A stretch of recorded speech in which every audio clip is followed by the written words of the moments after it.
what it do? This is Ramblin, your Rams podcast that brings you inside of the team and news from around the NFL. I'm your host and team reporter, Sarina Morales, coming at you from Los Angeles, California. The players, they're off until training camp, but that doesn't mean we can't discuss the Rams world. Can't stop, won't stop. Guys are still working out. Coaches are still scheming up plans. So here we are, another podcast, another fantastic guest this week. I got one of my friends. He's famous. He's fabulous. He's a former NFL player. More specifically, and we can never leave these details out, two-time Super Bowl champ. Catch up on ESPN with his glorious grand piano. Follow him on Twitter for his glorious grand thoughts. At Damien. Woody, let's go. What up, Sarina? What's the deal? What's the deal? Like, look, my background is like paintings and like a Yankee bobblehead, and yours is a beautiful grand piano. Well, I don't take any credit for this. Trust me on that one. Can you play a couple keys on that sucker? Or this is decoration? It's purely decorative right now. Like the kids can do it, but I can't do anything. All right. Well, happy Father's Day, by the way. Belated happy Father's Day. Thank you. Love to see you. Love seeing your face. Let's get to it. Because you know what? It really grinds my gears and it boils my water when people ask me, and I'm sure this happened to you, so what do you do in the off season?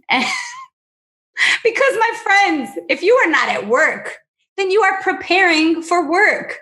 Just like me. I'm sure players are preparing for the upcoming season. So Damien, even though players, they're not needed until training camp, and take your vacation, do your thing, but can you just give the audience an idea of what players are up to, how they are keeping themselves ready for an entire season? Yeah. So listen, I know this is like the 6-week period between your official mini camp and when you report to training camp. Guys tend to unplug a little bit before the real grind of the season. But make no mistake about it, most teams have conditioning tests when you come back. And if you're not ready for that conditioning test, guess where you end up? On the PUP list. So you can't just go out here and be balling out of control and partying and all that. You have to make sure that physically you are ready to go. Because these teams are hitting the ground running when it comes to training camp. So make no mistake about it. Guys are preparing both physically and mentally for this grind, for this upcoming season. Especially because there's an extra game. We're going to get to that in just a second. But first, not only are there a few new players on the Rams roster, which we will also get to, but there's a lot of new coaches added to the roster. So, for example, if you're the new O-line coach, Kevin Carberry, how do you get a guy like Andrew Whitworth's respect? If you're the new DC Raheem Morris, how do you get a guy like Aaron Donald's respect? Well, listen, as a veteran that's played in the league for 12 years, the best way a coach can give you you can earn respect from your players is by teaching them. Players want to get better. It doesn't matter if you're in year 1 or you're in year 20. Every player wants to get better. Every player wants to be put in a position where they're successful. So these new coaches that are on the Rams coaching staff, if they want to earn the respect of the players, make sure they're teaching these guys and making sure these players are getting better each and every day, whether it's from technique, from the scheme, whatever the case may be, because that's all players really care about. They just want to be successful at the end of the day. Right. And even if you're an Aaron Donald and you think you're perfect, like AD definitely can always fine tune. And you don't need to have so many years. Like Sean McVay kind of has shown, you'll be a young guy coming in and just see the game in a different perspective. And I think that's what's the most important. To your point, like it might be like, I never even thought about that. I've been doing this routine for so long. Yeah, listen, absolutely. I think, my mindset when I played was you're never too old to learn. There's always something that you need to improve upon. And listen, a lot of these young guys coming into the league, these guys are getting acclimated quicker and quicker, it seems like every year. Because a lot of things that we're doing in the pros now are coming from college football, which is smart. If you want to get these rookies hitting the ground running, do a lot of the things that they're accustomed to doing at the collegiate level. So we're seeing a lot of that. These guys are coming into league, whether it's wide receiver or just all these other positions, quarterback. These guys are coming in the league running, like taking off. There's no holding hands. They are taking off. So I think that's why the league is in good hands. League is in good hands. And Sean McVay, he is one happy man because there's one less preseason game that he needs to deal with. However, I love it. I love it. Okay, so I'm going to get both perspectives because I'm a reporter. So the young players, like Sean's happy and we get that. But young players have one less game to get on a roster. Vets now, because they took the one preseason game away, they added that 17th game to the schedule. So now vets have an extra game to perhaps put their body through a little more. So that's where I kind of see what was the win here? Or is this sort of the winning sort of structure moving forward? Well, I think the win is we now have a regular offseason. Remember last year, there wasn't OTAs and all the things that are usually incorporated in the offseason. Yeah. So a lot of these new guys, particularly rookies or undrafted free agent rookies, they're coming into a full offseason program. So they're getting a lot of reps in OTAs, in mini camp. They're going to get them in training camp. They're going to get a lot of reps in preseason. Because as a vet, I don't need a lot of plays in preseason games. I don't. Hey, let the young guys, get their reps or whatever, so we can see who needs the reps, who are guys who are on the bubble. So from a vet's perspective, that's the way we look at it. And I think from the rookies' perspective, they're going to get a lot more reps than the guys who were entering the league last year. Yeah. And, this is less of a Rams issue because Sean really hardly even plays any vet during any preseason game. It's all about like who's going to make that squad. So I think it's more for teams really need to think about maybe taking a more Sean McVay like strategy of don't play your vets. Like they know how to play already. And they're going through training camp to get the book down. But outside of that, you've got now an extra game to put their bodies through. Why utilize any of those preseason games for any of the vets? So maybe this is the winning structure if you're thinking of it, again, in a more Sean McVay strategy.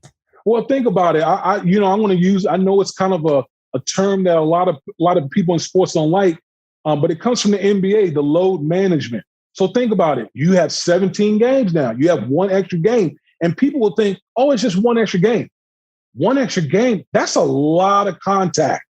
That's a lot of wear and tear on your body. So I think now, that's where the Sean McVays and some of these other coaches are thinking, okay, how can we manage these guys better to take away some of the collisions and hits? Because it's not just games where you're having collisions. You're having collisions in practice.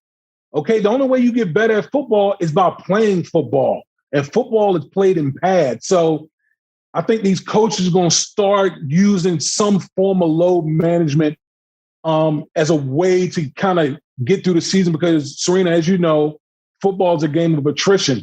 At the end of the year, it's about who's the healthiest. The offense does have a new quarterback. His name is Matthew Stafford. We're familiar. Oh, I didn't know. Surprise. There's no confirmed center. There's a whole lot of receivers, and there's one really good running back, Cam Akers. What do you expect out of this bunch? There's a lot of pieces, a lot of good things. Well, Sarina, I was on Get Up this morning, and, I made it be known I have extremely high hopes for the Rams because – listen, we all know the trade that went down with Matthew Stafford and obviously, Jared Goff moving on to Detroit and the compensation that followed Jared Goff to Detroit as well. And I think that just shows you what Sean McVay and Les Snead and company, how much they thought of or how highly they thought of Matthew Stafford. And we know that Matthew Stafford has put up gaudy numbers in Detroit. But the one thing that's been missing from his resume is in the postseason. And so for me, there you go. So for me, I think he has the most pressure of any player in the league because the Rams, in my opinion, they're a Super Bowl team right now. Right now, they are a Super Bowl team. They should be competing with the Tampa Bay Buccaneers and some of these other elite teams in the NFC. So the excuses are out the door. No one wants to hear any excuses for the Los Angeles Rams because this team, as presently constructed, they are more than capable of going to win a world championship right now. I'm all about it. That makes me happy, Damien. I'm all about that. We're going to move on to what makes me happy because we're going to stick on happy terms. Okay. Linebacker Kenny Young makes me so happy. Every few weeks, I do a 10 things with these players. I ask them a handful of questions. We pick the best ones. And unfortunately, Kenny Young had so many good answers that some of them didn't make the cut. So I wanted to share with you some of his answers because these are he is a man of the people, Damien. When I asked him what's one thing he wouldn't throw out, he said, "Don't touch my goddamn hoodies." He's never thrown out a hoodie. He has all of his hoodies from back when he played at UCLA. He has hoodies that have holes in them that look more designer than maybe they're not. But he saves his hoodies. He does not unpack his suitcase ever, really, when he comes back from a trip. Like if you're someone that's like, "Oh, I'm back from my trip," you might sit down for a few hours and then unpack that thing. He says it's so bad he hasn't unpacked a suitcase for 3 months. Like he came 2 OTAs, came 2 mini camps. He hasn't unpacked a suitcase yet. I know, Kenny Young. And finally, and I know everyone's been thinking about this, but Kenny Young does listen to Kenny G. He says Kenny G is a go-to. So I just wanted to share a few things that made me happy about Kenny Young that didn't make the cut. Are you someone at least that unpacks their suitcase when you get back from a trip? Well, listen, you got to wash your drawers, I would think. Like, I mean, you got dirty clothes, you got dirty drawers. Like, you got to wash that. Like, come on now. Like, maybe that's why he doesn't throw out his hoodies because he hasn't unpacked them yet. Yeah, it's just like, listen, I rock with them as far as the hoodie is concerned because that's my style. All day, every day. Like I can go with a good hoodie at any time, but like I'm not gonna sit there with no packed up suitcases for 3 months. Like God, it was there. I gotta feel like I'm at home, not like I'm constantly traveling. I don't want that feeling. I know. Yeah, I'm like, give it a day or two, but yeah, he's like, you know what? I haven't unpacked from my last trip. I was like, you might need to go in that closet of yours. You might need to do that. Yeah. Yeah, I'm with you. That. Switching gears here, news from around the NFL. This was the biggest news out. Raiders defensive lineman Carl Nassib became the first active NFL player to come out as gay. Made the announcement on Monday via his Instagram. We could go in a lot of different directions here, but really as a former player, I would love to know, how does this change a locker room? How does it affect a locker room? Well, listen, first of all, congratulations to Carl Nassib because I can only imagine what he's been through. Mm-hmm. He's been in the league for a few years now, and to finally be able to live his truth. That's the biggest thing, in my opinion, be able to live his truth. And as a former player, I take for granted the simple things that I could do all the time that maybe he didn't feel comfortable with. You know, me being a husband, just having my wife around and like post game, at training camp and all those type of things. And, for a guy like Carl Nassib to not even feel comfortable, bringing maybe his partner or anything like that. Those are things you just take for granted. And I just feel, and I echo his sentiments as far as, hopefully we'll get to a point where this is not even news, that it's just, we're just, just going about our day, but kudos to him for being that guy to put it out there. And listen, it makes the league better. This is the direction the league needs to go with, because trust me, there are more Carl Nassibs out there. Absolutely. And if that inspires someone to feel comfortable, to make, to go to the same direction of Carl Nassib, it's great. It would be great. How do you think that the NFL can respond and help someone like him? Because you want to make this normalized, but you also want to go, okay, you shared something that's pretty big for yourself to feel safe and welcomed and could affect your game here or there. How can they kind of support him without being overbearing, perhaps?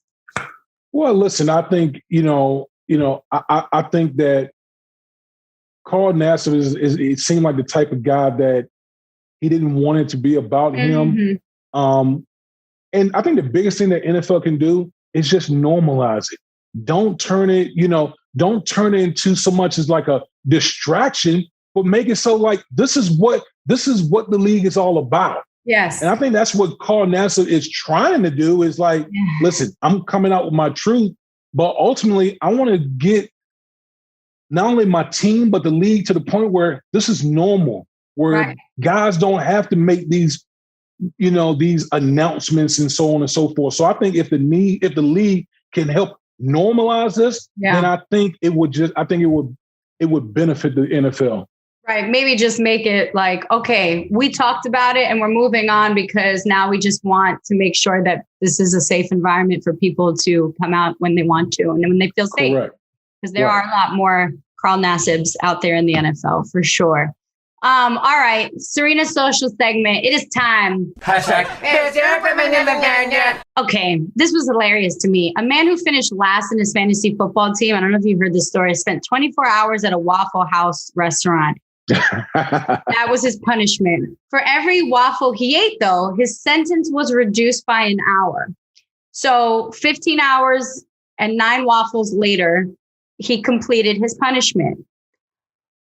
My question, 9 waffles is not hard to eat. I could put down 20 waffles, eat them in 4 hours, and there's my punishment. Like what? So I'm thinking maybe this poor man just doesn't like waffles. So I want to get to you. What would be the worst punishment for you? Like a place that you're like, I don't know how I could get stuck here. I cannot consume more than 9 waffles in 15 hours. Like that's not even a waffle per hour ratio. Yeah, listen, first of all, this person was at an institution called the Waffle House. Anyone from the South knows the Waffle House is an institution. So eating, 9 waffles, I can do that in an hour. Easy. Like easily knock that out in an hour and been walking out of there strong. But I would say, listen, the equivalent for me, I would say an Italian restaurant because Italian food can like fill you up real quick. And so that would be could possibly be an issue. I don't see anything else really getting in my way, but Italian food tends to like fill me up fast. So maybe that might be it. You're right. Maybe that's it because come on, you and I like a waffle? Like what really? Are we doing? Like dude, that's weak sauce. You let a waffle like stumble you? Come on, bro. That's weak.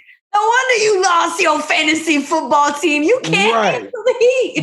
You can't handle the waffles. Come on, bro. Dang. I read that. I was like, 9 waffles and 9. Right, that's it. 15 hours. Like, right. Oh, you could put down 9 right there. I know. That's so weak. It's so weak, Sarina. We're super. But yes, Italian food, you might have to wear some stretchy pants or something. Like, I get it. It's difficult. Like, bread just gets you. So, yeah. Understand the situation. All right. Well, I will end with say what. Ending our last segment, Damien. I love the rookies for the Rams this season. They're fantastic. They're great. And we asked them questions during their rookie media day. Who would you want to have dinner with, dead or alive? And here we put some lovely music and we cut out a few questions. Take a listen. I would have dinner with Kobe Bryant just so he could teach me, that Mamba mentality so I could apply it. I would like to have dinner with Malcolm X. Probably Tupac because he was so inspirational. He seemed like he was a cool guy, so yeah, probably Tupac. Muhammad Ali, I like how he approaches boxing, as well as outside of the ring as well. So Muhammad Ali. Again, if you didn't like them, you probably at least get a glimpse of who these people are. Those were some great choices. Yeah. We had a Malcolm X. We had a Kobe. Would love to get your take then now. Like, who would you want to have dinner with, dead or alive? Man, I would say Malcolm X. Just pluck his mind, just being in that civil rights era movement, being able to just sit down and break bread and talk with him about that. That would be amazing. Yeah, I'm with you. There were a few answers I didn't agree with them. Like one of them said Mike Tyson, and I was like, you want to eat dinner with Mike Tyson? You're not going to be able to It's okay, Right. Mike. Right. Malcolm X, I'm all about that. So, you know what, Damien, I want to ask you this because this was hilarious to me too. You know, the whole jerseys are allowed to have, you know, wide receivers can now wear different numbers. The DBs, they're so happy they get to wear single digits. Yeah. Do you know any offensive lineman? Because the offensive lineman can wear 50 through 79. Is there any O lineman that you know in the league that's like, y'all want to wear number one? Like just. Oh yeah, like honestly, I've had a lot of conversation with offensive linemen with like, why are they hating on us? Like we're the like only position where it's like we couldn't possibly wear a single digit. I think big boys with single digits is cool. I really do. Own it. It's cool. Like own all of it. Own all 300 plus pounds of it. Like own it all. So I don't know. Maybe one day we'll get to that because I listen. It's football. It's supposed to be fun. It's supposed to be fun, right? I want to see it. I want to see like a guard wearing number like 7. Like just like what is happening? Like I want to see like a lineman stretch the number 9 to infinity. Something like. That's all I needed to hear. Thank you for giving me that because now I can end this podcast the right way. Another episode of Ramblin' in the books. Appreciate you for joining us. Guys, SoFi Stadium is ready for full capacity. Oh, I cannot wait. Now, what you need to do is be ready and snag some tickets for 2021. You can do that at therams.com/tickets. It's going to be the hottest ticket in town. I promise you that. Again, Damien, thank you. We're Ramblin' in the books. Coming for training camp. In the meantime, stay safe and healthy, my friends.